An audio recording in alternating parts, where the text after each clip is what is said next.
Jai Srila Prabhupada ki Jai. Go.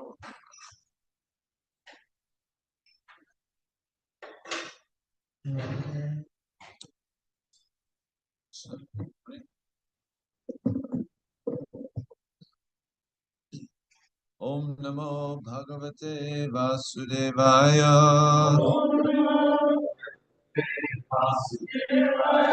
Om Namo Bhagavate Vasudevaya. Om Namo Bhagavate Vasudevaya.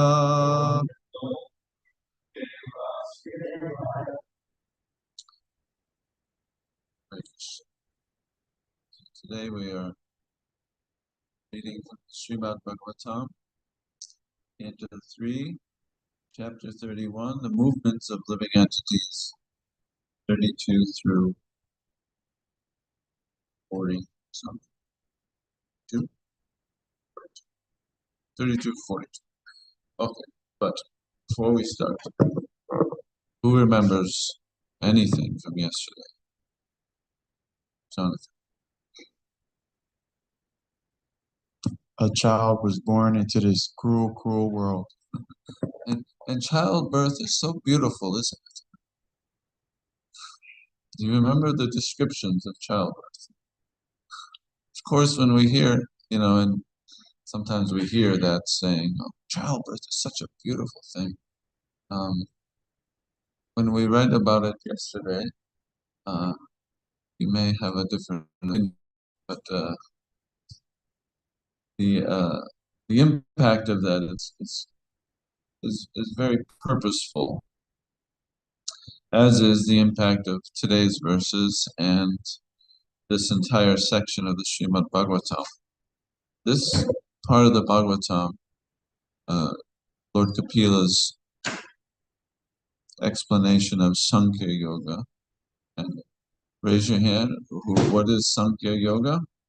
Been studying for some months. What is Sankhya Yoga? Or don't raise your hand, you can just say it, shout it out. Yes. I never heard of Oh, what is Sankhya philosophy?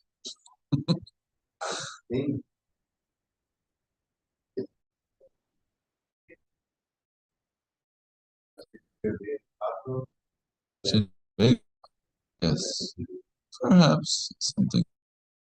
Yes, but the importance of studying Srimad Bhagavatam, you're perhaps an overview type of way, and so maybe some of these details are not there. But this entire section of the Bhagavatam is to describe Sankhya philosophy, Sankhya Yoga, and this specifically is the understanding, and it's going to be very important for us to understand today's verses.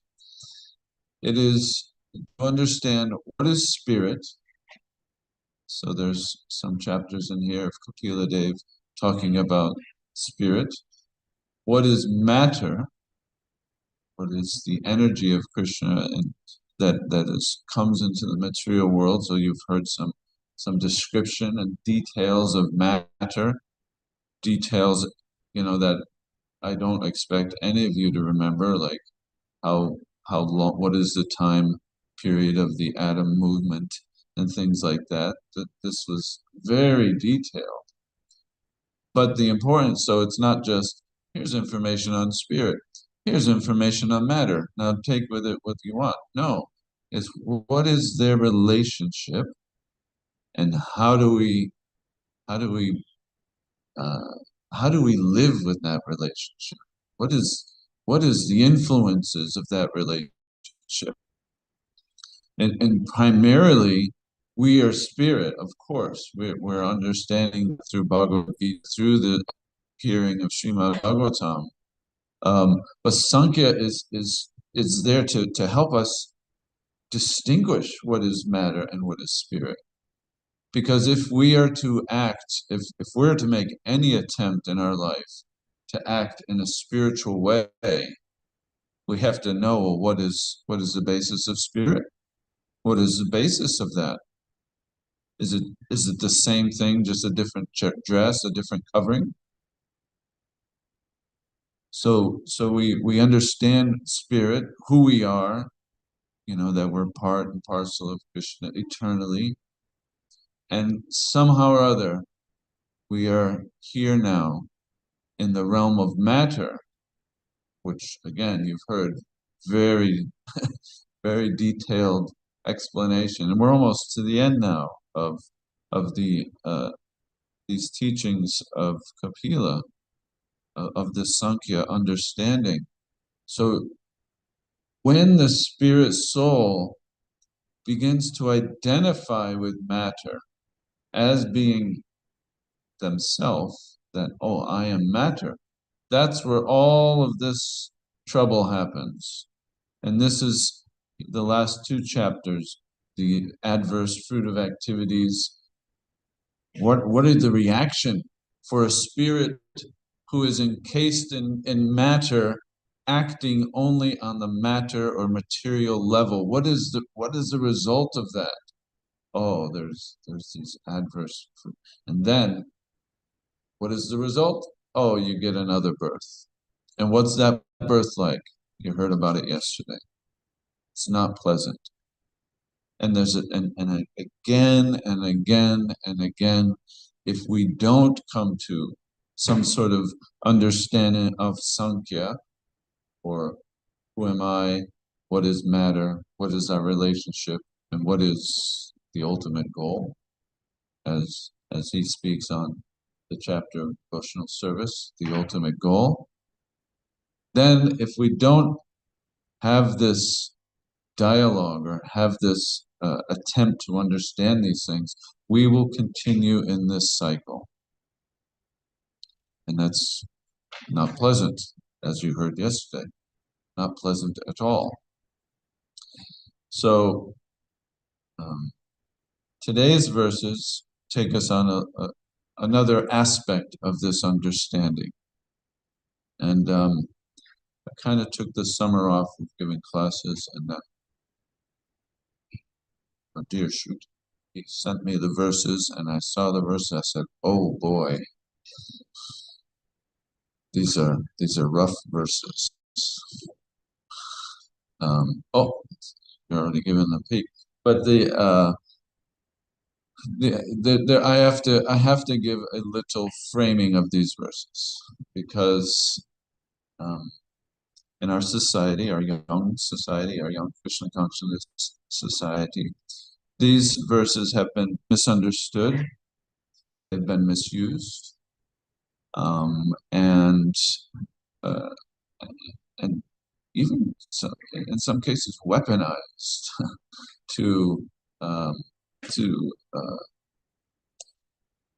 to put forward ideas that are not the ideas as they were spoken by Lord Kapila, as they were given to us by Srila Prabhupada. So to understand these verses before we should put them in context. So first, in the Bhagavatam context. The Bhagavatam context is just what I mentioned here. We're trying to understand what is the influence of matter on the spirit soul. What types of influences are there? And he's going through them all. He's going through them all. And today we'll hear another strong influence. But then also, because this is, you could say these are social, these have been misrepresented as social, or clearly only social instructions and not spiritual instructions, or misused in that way. So we also have to understand the context in which Srila Prabhupada is presenting them, because Srila Prabhupada had such a task to do. He wanted to give Krishna consciousness very fully, and he wanted to establish Krishna consciousness as a long-lasting spiritual institution to teach people, again, this understanding of who we are, what is matter, what is the influence, and how to get it. And so Sankhya Yoga is certainly a part of that. And so you can just imagine trying to present something so foreign to to to persons of a different country who are foreign to you, who have no conception, not even conception of is there life after death? The whole concept of karma and reincarnation was not there. So he's coming from a cultural experience. Srila Prabhupada is also coming from a particular time period, a particular era, where you could say in the earlier 1900s, there's a whole different type of culture everywhere in the world. And India had its culture, and it was already kind of being messed with by foreign influences. So you could say there's that context. And then he was coming to a culture, American culture, at a time period when there was not American culture, but there was American counterculture, affectionately known as the hippie movement, that was so different than anything he had experienced. So there's another context. And then his context of also trying to enthuse these young boys and girls who are coming to them, how to get them to understand the difference between matter and spirit, and how to get them solidify. I'm hearing now, because I listen to Prabhupada's things in order, and there's such a vast library. I encourage you all to do that. But right now I'm in the 70s, early 70s. And again and again and again, this is like kind of right at the tipping point of the movement, where it's no longer just, kind of interested people coming very enthusiastic. It's actually, oh, he's seeing this is going to be an established society for way beyond my lifetime. And he's starting to see that. So his question to his devotees again and again, are you convinced? Are you convinced? And are you convinced? And do you have the understanding to make this distinction between matter and spirit? He's putting that, you could say, urgency, because he was an old man after all. He was putting urgency on his messages. That I have to get them to the point where they are firmly convinced and firmly fixed in understanding this. And before he could do that, he's trying to instill them and also enthusiasm in Krishna consciousness. So these are just some of the context of when we hear verses like these. Again, I'm warning you that these have been misused by our own society. I grew up in Krishna consciousness from the age of 17, and in my 20s, in the very early 80s, and Krishna, the ISKCON looked a lot different, very different. It was almost entirely communal. There was very little congregation, and things like this being said were taken out of context. So, what we'll do, because we could speak on hours on these verses. Each one of these verses is packed with a lot of information, and Prabhupada's purports are packed with a lot. I'm going to try my best to give them an overview, but we'll read through them. We'll chant the last one, because the last one is almost a relief. And then I'll kind of review them one by one. Is that okay? All right, so I'll read the first, and I think you guys normally pass around for the translations. Okay, so starting, if therefore, so the therefore, this Prabhupada always loves this word therefore, because he has atato brahmajagya. Therefore, and what is the therefore? The therefore is the entire understanding of Vedic philosophy. So therefore meaning, if you understand the difference between matter and spirit, and you understand the influence of birth upon a living entity and the trials and the tribulations of the movement, because the living entity is moving from one body to another and going through this, and yesterday's last, for the sake of the body, which is constant trouble, we're bound, and we perform various actions which cause him to be subjected to birth and death. We already said that if we don't get out of this, we're just going to keep in this cycle of birth and death, in this horrible cycle of birth and death. So therefore, the living entity again associates with the path of unrighteousness, influenced by sensual-minded people, engaged in the pursuit of sexual enjoyment and the gratification of the palate. He again goes to hell as before. So that's reference to the adverse fruit of activities. Next verse. The way of truthfulness, cleanliness, mercy, gravity, spiritual intelligence, shyness, austerity, fame, forgiveness, control of the mind, control of the senses, fortune, all such opportunities. One should not associate with a coarse fool who is bereft of the knowledge of self-realization, and who is no more than a dancing dog in the hands of a woman. The infatuation and bondage which accrue to a man from attachment to any other object is not as complete as that resulting from an attachment to a woman or the fellowship of men who are fond of women.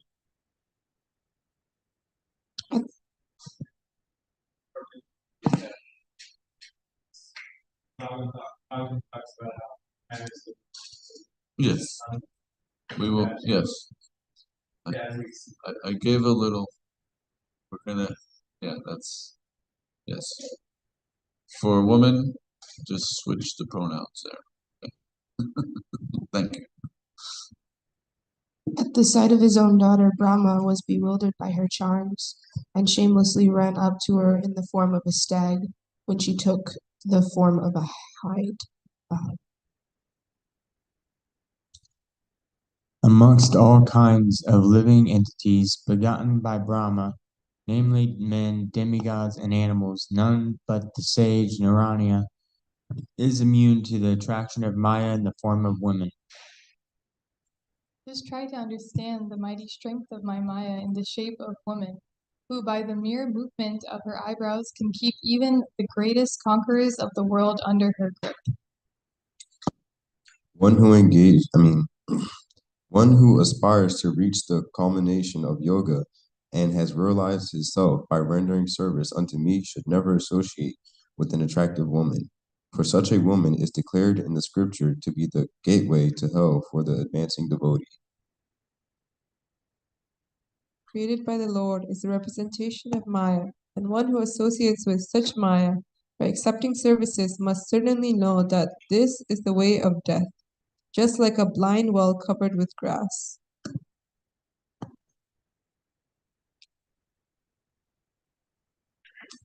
A living entity who, as a result of attachment to a woman in his previous life, has been endowed with the form of a woman, foolishly looks upon Maya in the form of a man, her husband, as the restorer of wealth, progeny, house, and other material assets. We're already running low on time, so we won't chant. I'll chant the Sanskrit, and then we'll just read it. Tam atmano vijnaniyat patya patya grihatmakam daivo pasaditam prityum mrigayor gayanam yata. A woman, therefore, should consider her husband, her house, and her children to be the arrangement of the external energy of the Lord for her death, just as the sweet singing of the hunter is death for the deer. Read the purport in a moment. Omegana Tasmai Shri Gurve Maha Shri Chaitanya Manobistam Stapitam Yena Putale Swayam Rupa Kadamaya Gati Swa. Vancha kalpa churubhishcha kripa sindhubhya patitanam pavanebhyo vaishnavebhyo.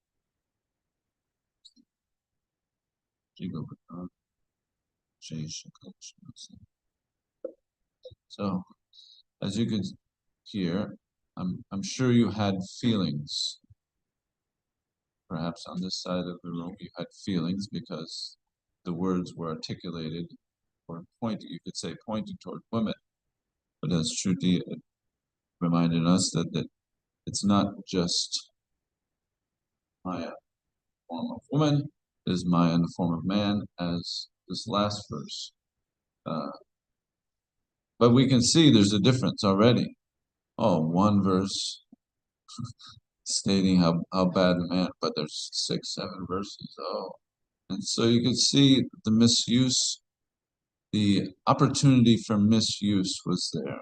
And me and my wife, we read every night for about an hour together. We read 3 different books, and we read Bhagavatam as one of those books. And when we come across things like this, we shudder because we lived through it. She's lived through it.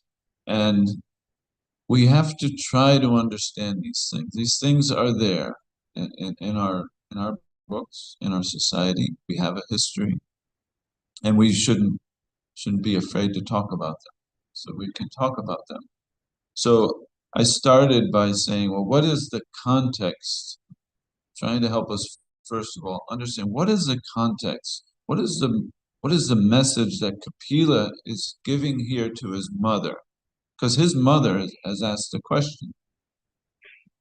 Mother has asked him, how can I, she was speaking as a woman, how can I become free from the material, from the matter? So he goes on to explain this whole Sankhya philosophy, this understanding of the relations of matter and spirit and their interactions and their influences. So whether one is a man or one is a woman, we are all influenced by the matter. And almost, if you look at this a little more objectively, you could say mine. But is it the woman's fault, or is it the woman's weakness or the man's weakness that is being accentuated? It is the man's weakness that is being shown here.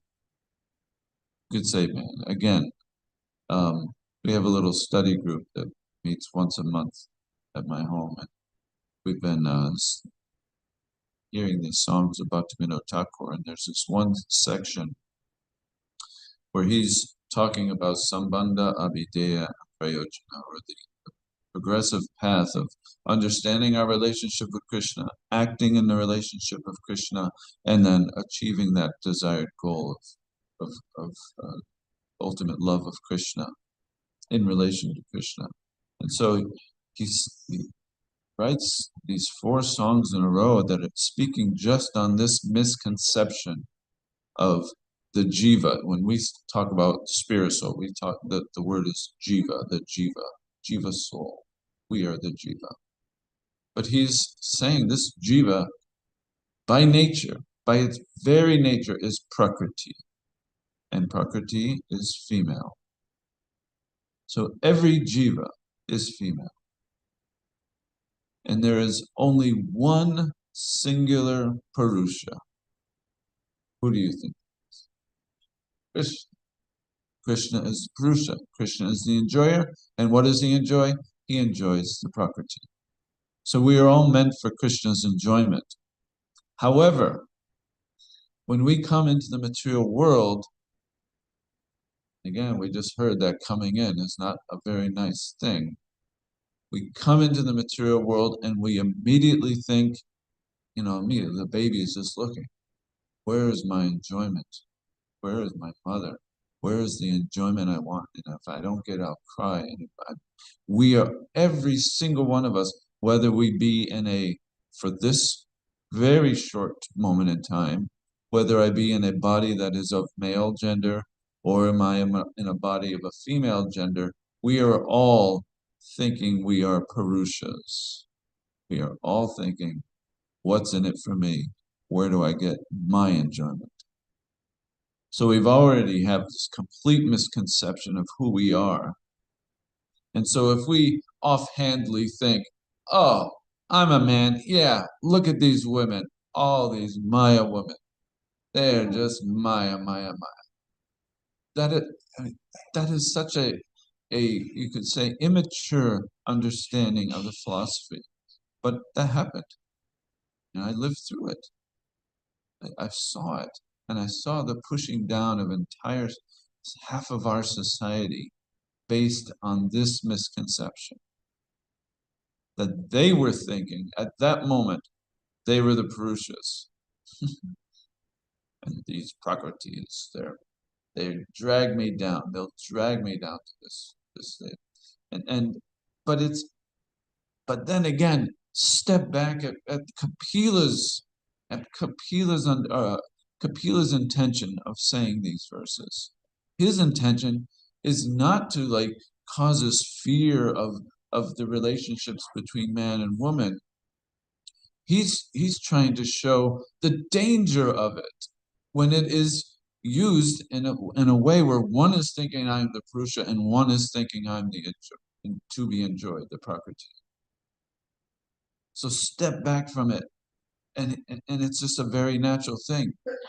Prabhupada says in one of these purports, he uses a scientific term called physiological. He said there's a natural physiological, which means of matter, of the physical body. It is a natural attribute of the physical body for the one sex to be attracted to the other. So think about that. There's an old story. It's actually represented both in the Mahabharata and the Ramayana, and it's of a sage. The sage had a bad experience, you could say.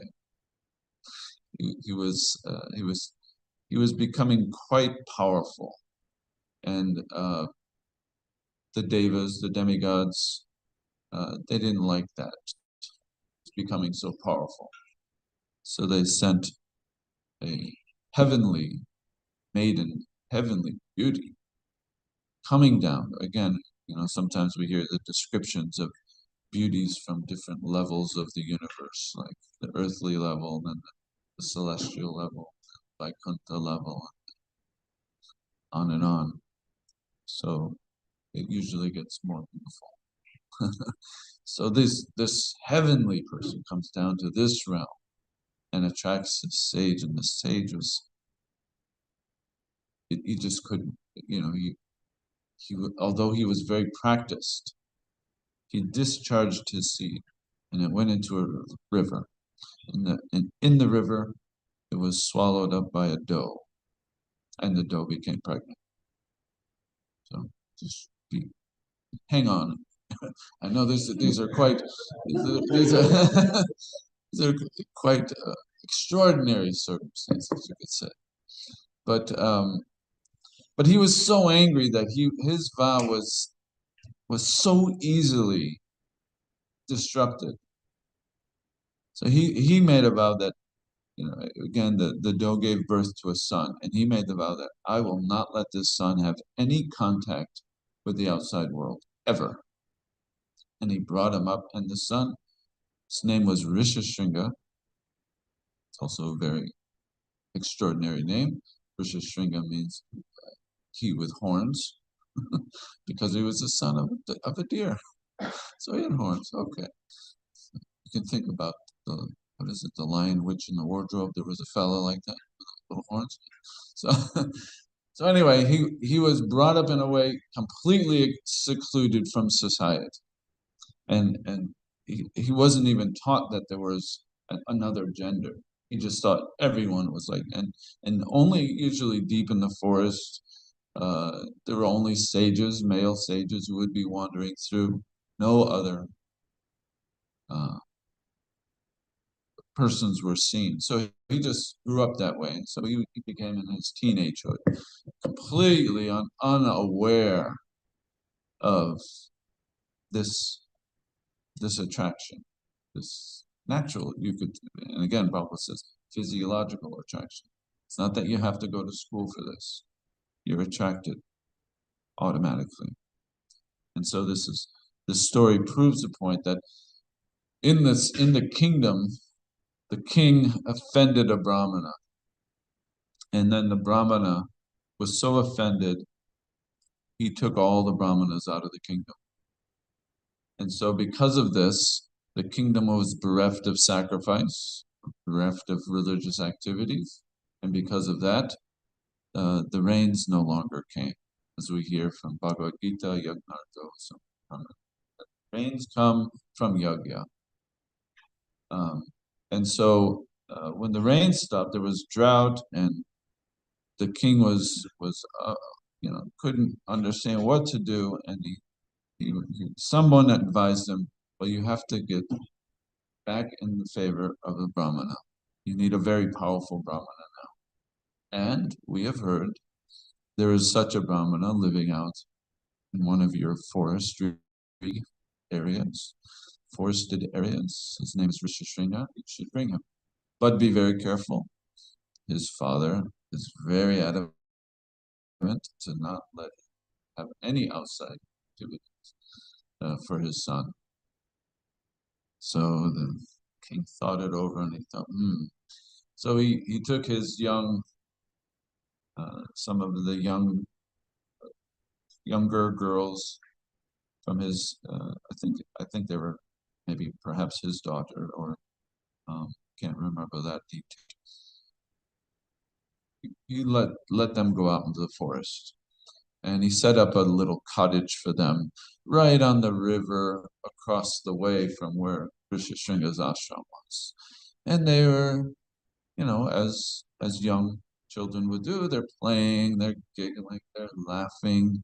And, one day this Rishishringa, he just heard this different pitch of voice even. Because generally it's Om Shanti Shanti, very gruff. You can imagine these sages not eating well. They're very gruff and very rough, living out in the elements. So they just have a very deep. But then always he's hearing this beautiful giggling and laughing and singing, la la la, very nice. And he was like, wow, I've never heard this sound before. And he went and he peered over the river, and he saw a whole different, like you could say, an entity or a whole different species that he's never seen before, never had any understanding of. And so he went up to him and said, boy, you boys are quite amazing. I've never seen boys like you before. I said, oh, we are not boys. You're girls. And so he said, well, that's okay. So he immediately became, because he left their company, went back, but he could no longer concentrate on his daily duties. He was just thinking. When his father came back, he didn't say anything. He was embarrassed, but he was just thinking of, sitting there. But he was just thinking of these beautiful boys he'd just seen. And so eventually he was lured again, and he was brought to the, and then they lived happily ever after. You could say that. But whatever, but the point is that even if we isolate ourselves to physiologically, it is natural. It is a natural attraction for man to be attracted to woman, and for woman to be attracted to man. This is natural, and so we shouldn't say, okay, and to fight this, I will just shove down that other section of society and make them, you can make them demonized, you can make them weaponized, whatever it is, whatever the misuse you may take from hearing verses like these, it's been done. And we haven't seen it work out too well for our society. Because generally, those same persons, because physiologically there is some attachment there's some attraction, they also did not last in their, you could say, renounced state. So this comes to this wonderful purport that Prabhupada sums up this understanding of these verses, of this chunk of verses, you could say. So, purport. In these instructions of Lord Kapila Dev, it is explained that not only is woman the gateway to hell for man, but man is also the gateway to hell for women. It is a question of attachment. A man becomes attached to a woman because of her service, her beauty, and many other assets. And similarly, a woman becomes attached to a man for his giving her nice place to live, ornaments, dress, and children. Again, put this in context. Prabhupada is coming from a different era, a different time. This may be a slightly different. You could say, oh, I don't want to be represented as just a housewife, and I don't want to be just represented as a worker man. That's okay. That's not the point here. The point is the attachment. The attachment arises one way or another. It is a question of attachment for one another. As long as either is attached to the other for such material enjoyment, the woman is dangerous for the man, and the man is also dangerous for the woman. But, so we could say, well, okay, let's just all go live like Risha Shringa, and I'll stay away from women, and women will stay away from the men. No, he says, but if the attachment, because it's the attachment that's the problem. It's not the man and it's not the woman that's the problem. It's the attachment. It is that again, going right back to Kapila's Sankhya philosophy. When we are spirit, if we are spirit soul and we are engrossed in matter, we identify with the matter and we start identifying as a male, as a female, or as a Purusha, as a Prakriti. That's where the attachments, and that's where they all come from. But if the attachment is transferred to Krishna, both of them become Krishna conscious. And then marriage is very nice. Srila Rupa Goswami therefore recommends Anushaktasya Vishayan Yat Artam Upayunjata Nirbandha Krishna Sambande Yuktam Vairagyam Chate. And this is such a wonderful verse. It's a wonderful verse. Anushaktasya. If we become completely detached from what? From Vishaya, Vishayacharya, the Vishaya is the attachments, those material things, those things that bring us down, those things that when we relate to them, they naturally bring us downward. So if we can give them up, now he does the very next verse in the Bhakti Rasamrita Sindhu, he counters this. He gives the contrast to this. That because if you stop there, then the contrast is there, that renunciation. I'll go like Rishishanga, I'll just go away from it all, we'll just push it away. But that vairagya is renunciation. And there's yukta vairagya, which is elevating, which is proper, which is beautiful, which is wonderful. And then there's falgu vairagya, which is bringing us downward. That doesn't really solve the problem. Yadartam, all the different things that we may do, all those different activities that we may become attached to, those Vishaya things, that all the different varieties of them, upayunjata, they can become purified. The process is nirbandha. By the process of what? Krishna, Sambandha. And Sambandha, we already spoke of that. Sambandha is a relationship. If it's in relation with Krishna, Krishna Sambandha, then it is not binding. Nirbandha means we become bound, become bound by them. But yuktam vairagya chite. But if they're Krishna Sambandha, then we become. So it is not that, because this also, and again, a child of a devotee child of the 80s, that you could say, that whenever, because most temples were filled with brahmacharinis and brahmacharis. That was pretty much it. Nobody else lived in the temples. And when somebody would put on white, it was as if we put on black for a funeral.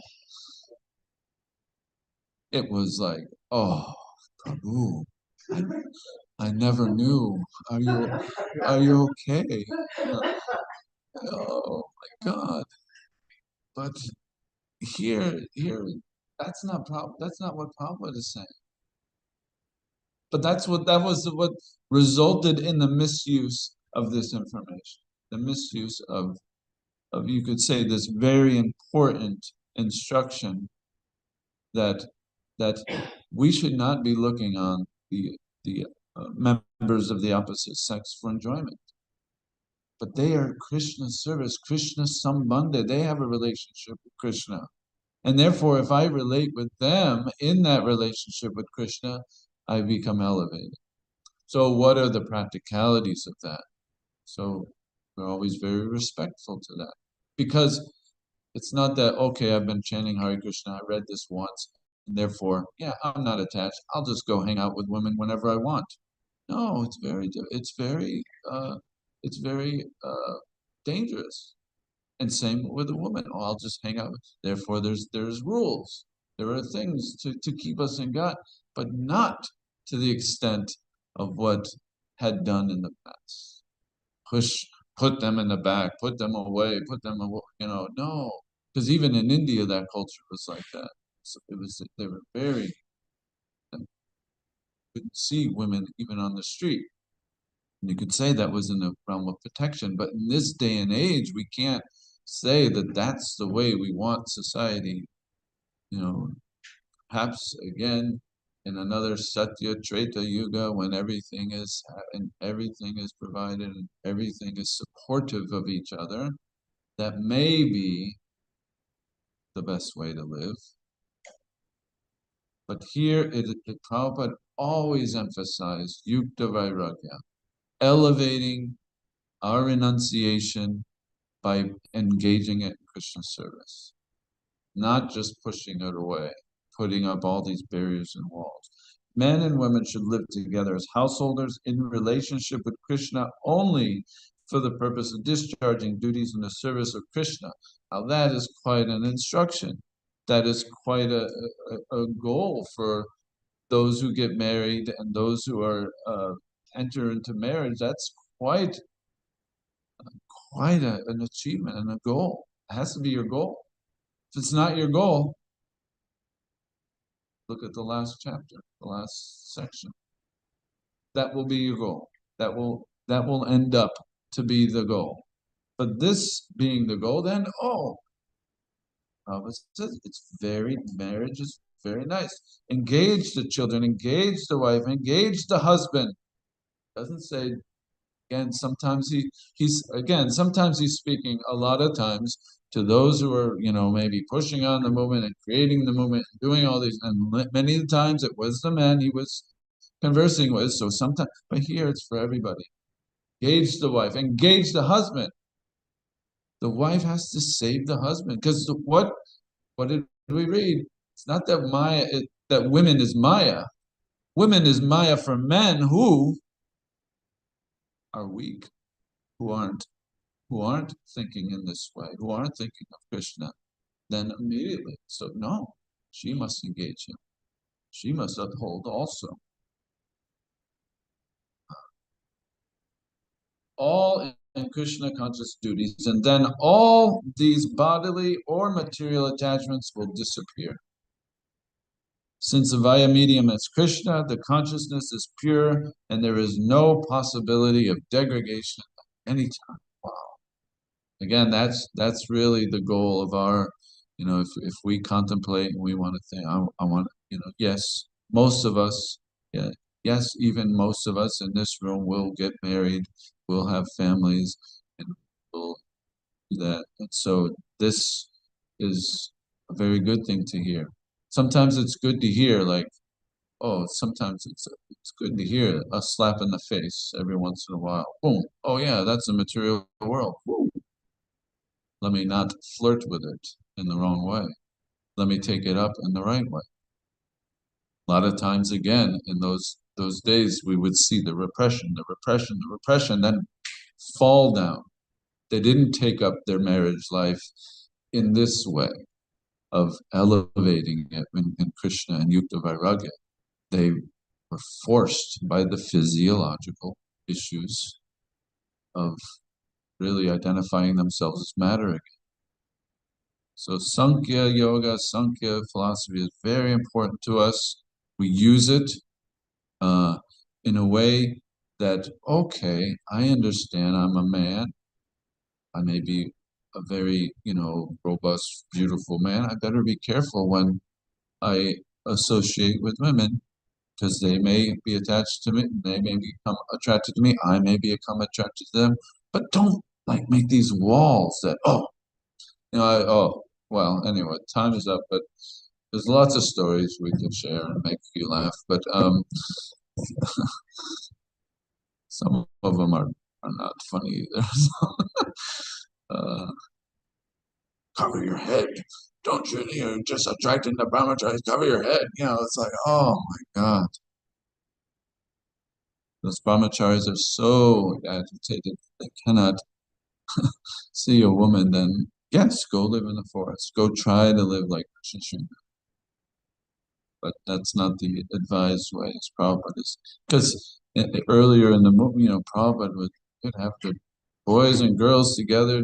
Girls would give class, boys would give class, girls would lead kirtan. That's really what our emphasis has been here at Krishna House. This is, from the very beginning, this is what we wanted to do. We wanted to show Krishna consciousness in this very progressive understanding that Srila Prabhupada's vision was, just as he states here.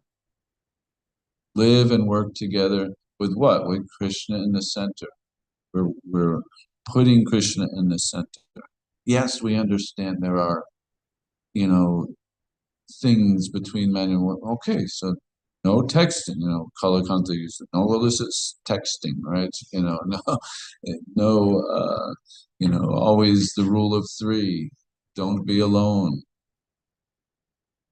Yes, sometimes you have to speak to the temple president if you're a woman, but don't be alone. Sometimes, as the ashram leader, you have to speak to the other ashram leader, but don't be alone. Have the rule of three. Bring four. That's better. But hopefully this is thought-provoking, and you will take these verses as a way to uplift yourself and help yourself instead of sometimes these were used as weapons. They were put in the belt. You dancing dog. Thank you very much. Any quick, we have time? Adisha. And Tiara. Oh, I thought you. Well, I disagree. Just kidding. So, Krishna consciousness and Soviet Union started a little bit later. So I kind of caught a glimpse of what you were talking about, what was happening in the 70s. And what turned out is many devotees who had that terrible aversion, terrible hate, it's actually just the other side of the point. They were just extremely attached. So they were just expressing their attachment in a hateful way. And we can see it nowadays, it happens from the other side as well. It's like almost like a toxic from two genders, like toxic masculinity, toxic feminism. They hating each other, but actually just this really strong attachment. And Port Prabhupada says that it's gates to hell for genders. And the problem is we're not talking about devotional community. We're not talking about devotional society. We're talking about materialistic propensities and materialistic men and women, because their main goal is exploitation. And exploitation leads to that complete downfall. Yeah, good point. And that's I kind of alluded to it that when Prabhupada came, he was in this culture of like when he was on Hippie Hill. You can just imagine what he saw when you see clips of Woodstock and when you see clips of things like that of the hippie days. Whew, yeah, that's. I think he says, they'll just have sex like cats and dogs. He saw it.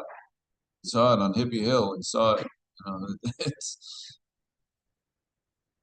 On a similar note, Adisham said regarding this is not discussing spiritual community. I was reminded of the Malati Devidasi. She gives a memory of Srila Prabhupada when the Srila Prabhupada went on a morning walk with the brahmacharis, and this topic came up, and they were discussing it, and then when they came back, some of the brahmacharis were thinking, kind of like this mood, and then the Vaishnavis like Malati and others, they paid obeisances when Prabhupada came, and then Prabhupada looked at Malati and the other, and then it turned around and saw the brahmacharis and everybody, and he said, "Well, if your attachment is to these Vaishnavis, to these spiritually advanced souls, and actually they'll help you go back to Godhead."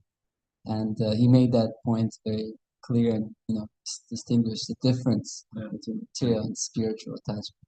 Yeah, as he says here, if we engage our wife, we engage the husband, engage them in Yukta Vaira.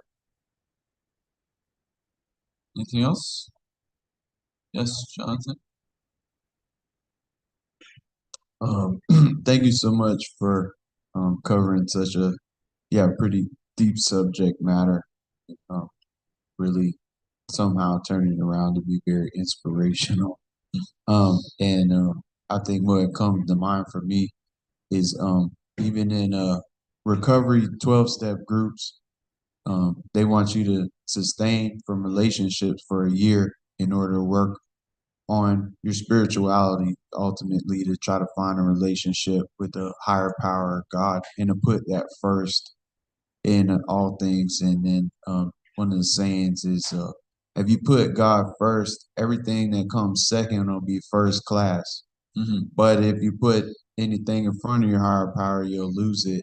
And I was just thinking about that too, is, the word, the hellish state is like, if you put anything material in front of Krishna, you're ultimately going to lose it. That's just the law of nature, because it's temporary, and it will cause suffering, But I love, thank you for explaining, we're not biblical literalists here, but, we listen to Srila Prabhupada, and he paints this beautiful picture that all these things we've been talking about birth and death and relationships, the beginning and the end of them, they all both have joy and suffering. Like, we cannot have one without the other. Even this a relationship between man and woman, if it is abusive, if you've had an abusive relationship, you can look back and see, there's some times I really like, remember we went to the beach and we took that picture together, and we went to the flea market. That's, and then at the end you're ready to just,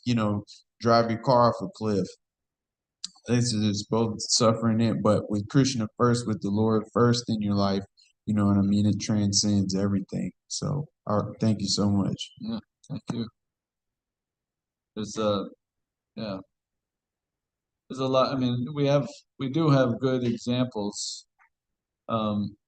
We have, we're starting to get better examples in our society, but we have also examples of the great acharyas, Bhaktivinoda Thakur, and the way he executed his could say material family life. I mean, he shares with us some of his insights and some of his writings and some of his songs that are very inspirational and very right to this where Srila Prabhupada is getting at as well.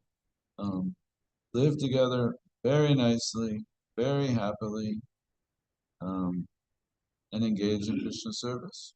That's really the purpose of our Krishna consciousness. So, thank you all very much. All glories to Srila Prabhupada.